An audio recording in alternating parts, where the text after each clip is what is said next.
There's a sort of urgency in it all. Being questioned about knowing the safe combination, being told that they will be cremated. I found myself sitting in my parents' garage in Texas, across from my mom, nodding my head as she rattled off instructions and plans. I tried to time my nods in such a way so that I caught the end of each statement she spoke, as if that the physical action would cement what she was saying to me in my mind. It was important stuff, and I needed to remember it. More than anything, she just needed to talk. My mom was born in a forced labor camp post-World War II in Germany. She grew up in a ghetto, the second oldest of 7 surviving sisters. She worked to pay for her older sister's dowry. I never understood why my grandparents had so many children and didn't take care of them. They just kept having kids. I guess that they were cheaper than slaves, she says to me between cigarette puffs. There is reason in that statement.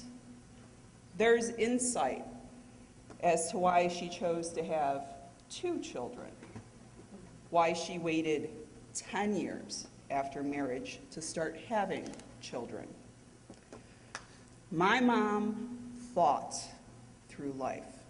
Nothing got handed to her. She went after what she wanted. She came to the U.S. the bride of an Army soldier, not knowing how to speak English, into a family that shunned her for being German.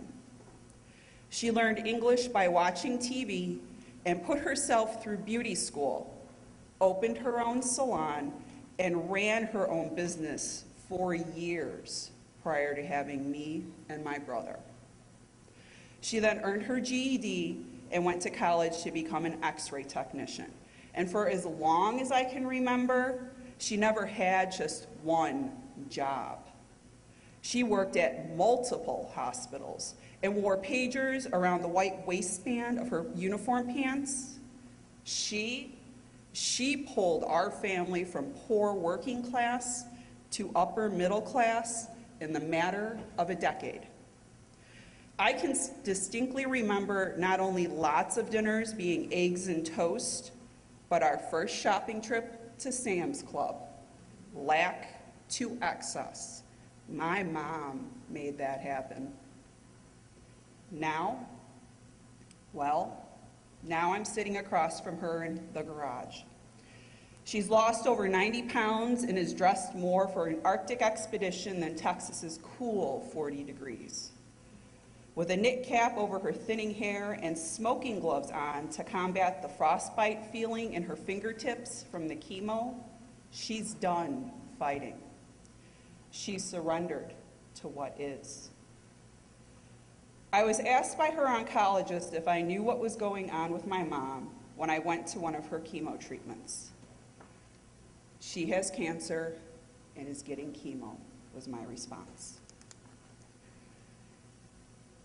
He looked from me to my mom and asked my mom, "What do you want her to know?" Everything inside me just slipped. And I gripped the foam-covered arms of the chair that I was sitting in, thinking that if I held on tight enough, the tears wouldn't come and I could remain composed. My mom flippantly waved her hand at him. Just tell her. The chemo, well, it's to make her comfortable. I knew what that meant. It didn't matter what else he said after, because it is what it is. You know what I'm grateful for? Not having a mom who is needy and whiny, or one who's a pessimist. Seeing her strength through her acceptance of what is to come is calming. She's able to live life. She's not fighting anymore. She continues to plan and prepare. She's always done this. She's not planning her death, though. She's planning her 50th wedding anniversary with a trip to Disney. My brother and I have told her we should wait to see how things go. Her response is bullshit and questions why.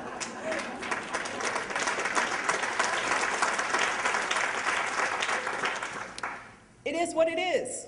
I want to go to Disney. I want to take you to Disney. We're all going to Disney, and that's final.